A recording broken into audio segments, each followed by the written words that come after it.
am Assistant Professor from Department of Electronics from Walchand Institute of Technology, Solapur. So today we are going to have a session on conflict serializable in database. After the end of this session, student will be able to introduce the concept of conflict serializable in database. What is serializability? Some non-serial schedules may lead to inconsistency of the database.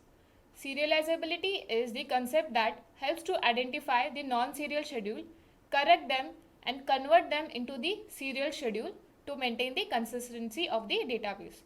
For example, there are n number transactions in a schedule, and if the schedule is non-serial, you can convert them into n number of serializable schedules to maintain the consistency of the database. So let us see how to convert this non-serial schedule into serializable schedule. Below, schedule T1 and T2 are the non-serial schedules. So for example, T1 and T2, you can see first you are reading A, then the transaction T2 you have R of A, then you are having W of A, and again in T1 you are W of A. This schedule is not serial schedule, it is a parallel schedule. This is a non-serial schedule.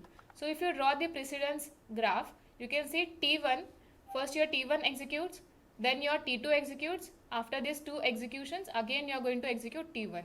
So you are having loop in between the two transactions. This is how you can draw the precedent graph and decide is it schedule is serial or non-serial. If you don't have loop, then it is a serial schedule. If you have loop, it is a non-serial schedule. How to convert this non-serial schedule in a serializable schedule?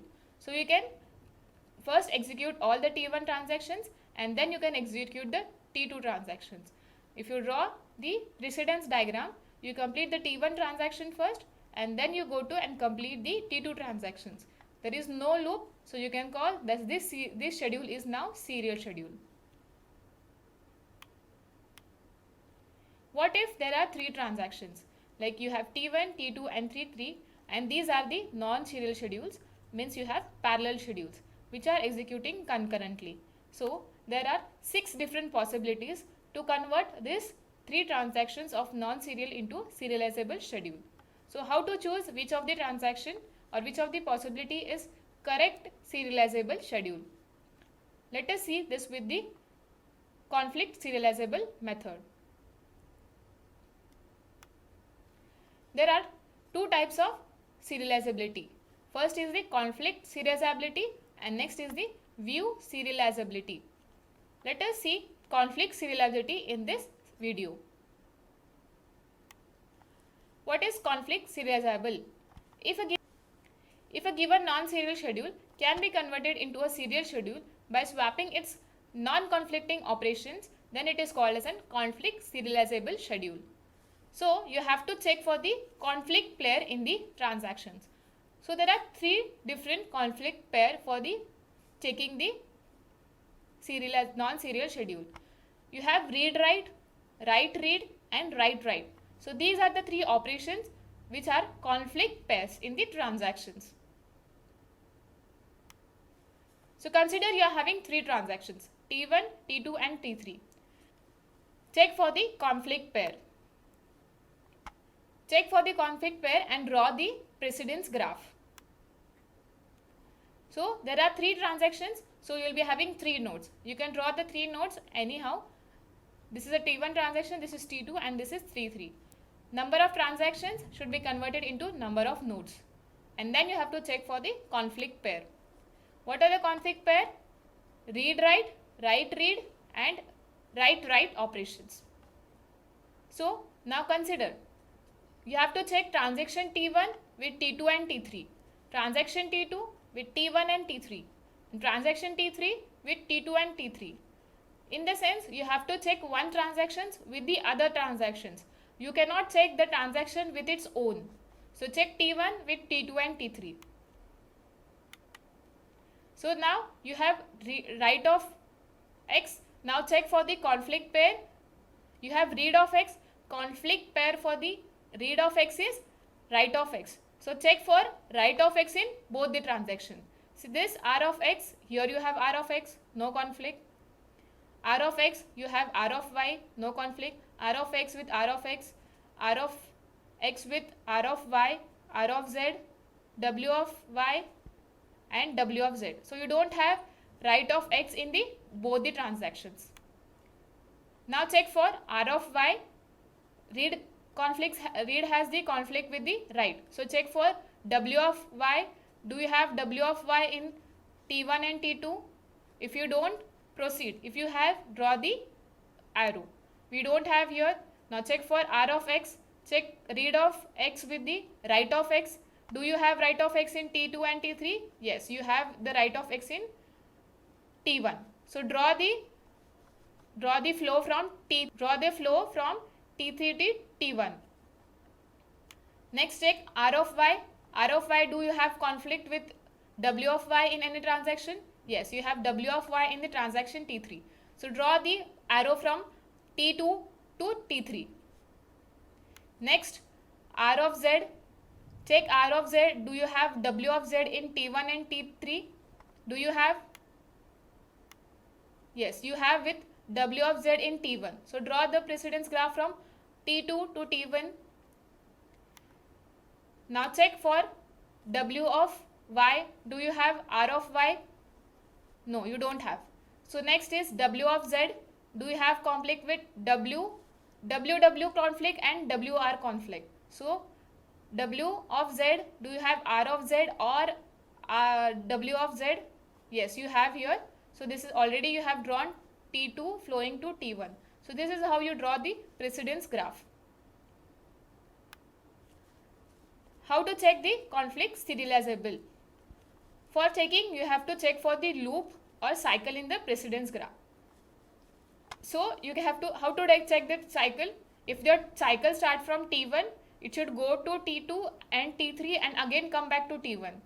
So if you see this precedence graph for our transaction or our schedule, so T1, T2 and T3, T2 to T1 and T3 to T1, but you don't have cycle. There is no transaction that T1 is going to T2 or it is coming back to T1 again. So there is no cycle in our precedence graph. So there is no loop in this. So this is a conflict serializable schedule.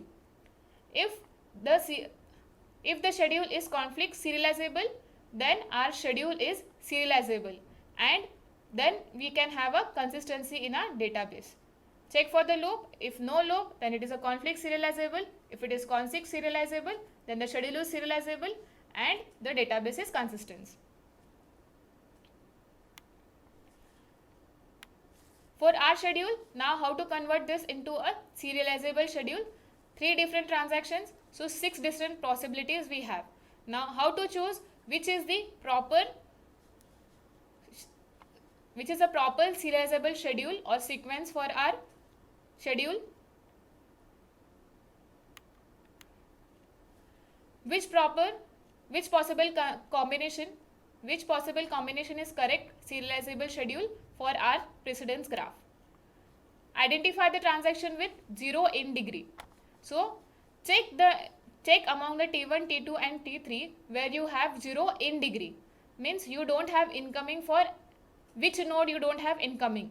So if you see T1, you have incoming. For T3, you have incoming from T2. So T2 is the only node which you have in degree 0. So you don't have any incoming operation for T2 node. So delete it from the precedence graph. Our serializable graph becomes T2. Delete it and draw it aside. Next, among T1 and T3, again check for the in degree 0 node. T1 is having in degree, which is having an incoming node from T3. So T1 is not the appropriate in degree 0 node. Now take T3. T3 is having in degree 0. So delete it from here. Add it to your graph. So your serializable schedule consists of T2 then T3. Now remaining is T1. So add it in your graph. So your conflict serializable schedule becomes, first you have to execute T2 transactions, then you have to execute T3 transactions, and then you have to execute T1 transaction. This is the approximate correct, you can say, serializable schedule for your non-serial schedule. Think and answer.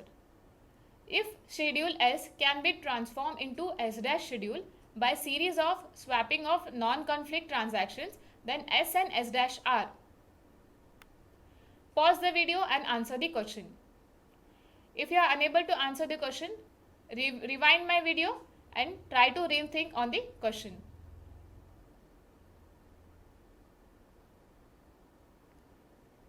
The answer is conflict serializable.